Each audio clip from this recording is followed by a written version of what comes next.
Chapter 8, non-enforcement of contracts. Okay, listen, I know a lot of this can be pretty dry. This, though, at least when you're teaching contracts, is some of the fun stuff, all right? At least to me, but what do I know? I've been practicing law for over 20 years. But if you look at this, how do you go about enforcing a contract, especially because there may be circumstances where you just can't? So in this chapter, Chapter 8, starting on page 166, we're going to be discussing whether or not one party to a contract, and there can be 2 parties, 3 parties, 10 parties to a contract, if any one of these parties is a minor. We're going to be discussing whether or not they have the legal capacity to be able to enter into a contract.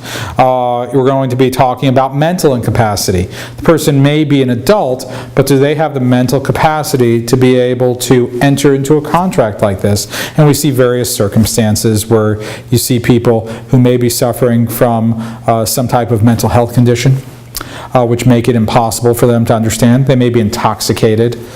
Or you may find somebody who, God forbid, is going through the ravages of senility or Alzheimer's disease, and whether or not those individuals can also be able to enter into a contract. And we're going to be discussing that as well as other issues such as duress, which means that you're being forced to enter into a contract against your will. We're going to be discussing other forms of undue influence. We're going to be discussing unconscionability. Unconscionability where the 2 parties and what they're getting out of the contract are so imbalanced that the court shouldn't enforce that type of a contract.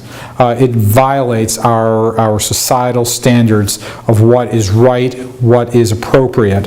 It defies what a contract is supposed to be all about. How could we enforce, as a society, a contract that allows for one party to get such extraordinary benefit over another party? And then we deal with something that we'll also be dealing with in part in our business torts section, dealing with misrepresentations and mistakes, and we're going to be discussing various types of misrepresentation. There are multiple types.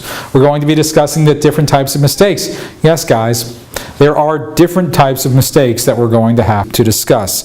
And then we're going to be discussing what happens if there is a contractual defect, if there's a mistake in the contract, and how they can be interpreted, and whether or not the law is going to enforce it. You can't have an illegal contract, all right? You can't have a contract with a drug dealer saying that they're going to provide you with 2 kilos of cocaine over the course of the next month.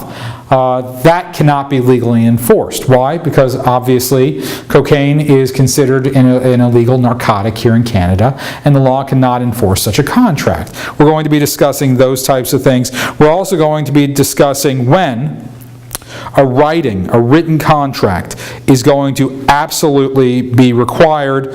We're going to be discussing it with regard to what's called the statute of frauds. We're going to be discussing it with what we have here in Nova Scotia and throughout every province called the Sale of Goods Act.